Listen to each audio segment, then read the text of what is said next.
معنا من تونس مدير مكتب الجزيرة في حج. إذن لطفي، تتوالى ردود الفعل والمواقف على خلفية هذه النتائج للانتخابات التشريعية، ولكن أيضا يبدو أن الحراك من قبل السلطات في اتجاه الاعتقالات مستمر بالتزامن.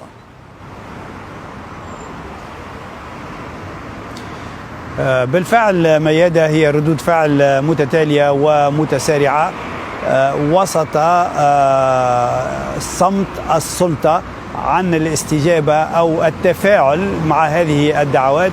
فقط كانت هناك تصريح لرئيس الجمهورية مكتوب، وكان هناك الاعتقال لنائب رئيس حركة نهضة ووزير الداخلية ورئيس الحكومة الأسبق علي العريض. هذه فهمت على أنها عدم التقاط للرسالة، رسالة الانتخابات، لأن النسبة الضعيفة للمشاركة في الانتخابات قرأت من زاويتين مختلفتين.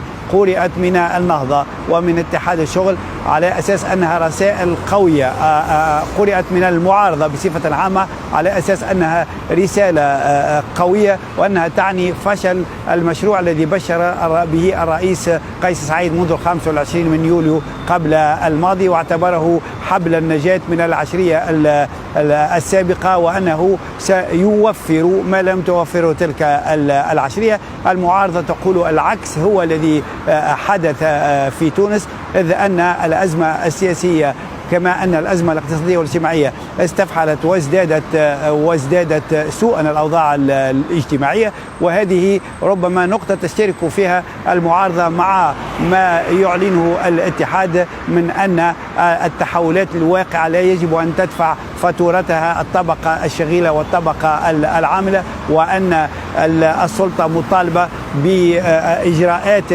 جريئة في هذا الصدد تراعي هذه الأزمة وتراعي المقدرة الشرعية للعمال.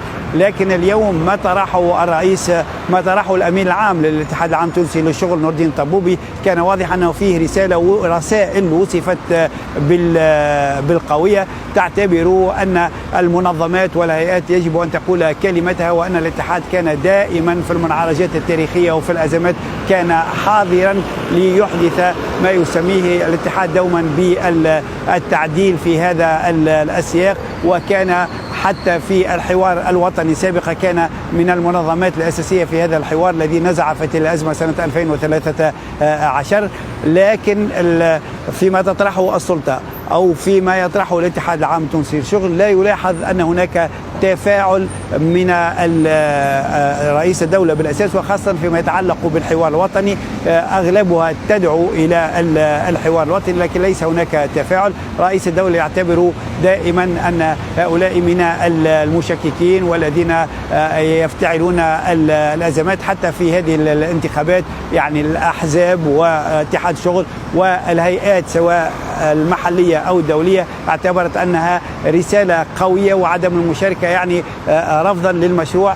لكن رئيس الدولة يعتبر ذلك نوع من التشكيك، وأن العبرة أو النسبة لا تحتسب في دور واحد، وإنما لابد من دور ثاني، مما يؤشر على أنه لا وجود لأي نوايا للحوار إلى حد الآن أو الاستجابة لهذه الدعوات. لكن الأيام القادمة ميادة حبلى بهذه المبادرات، وننتظر تفاعل خاصة السلطات مع كل هذه الدعوات. نعم.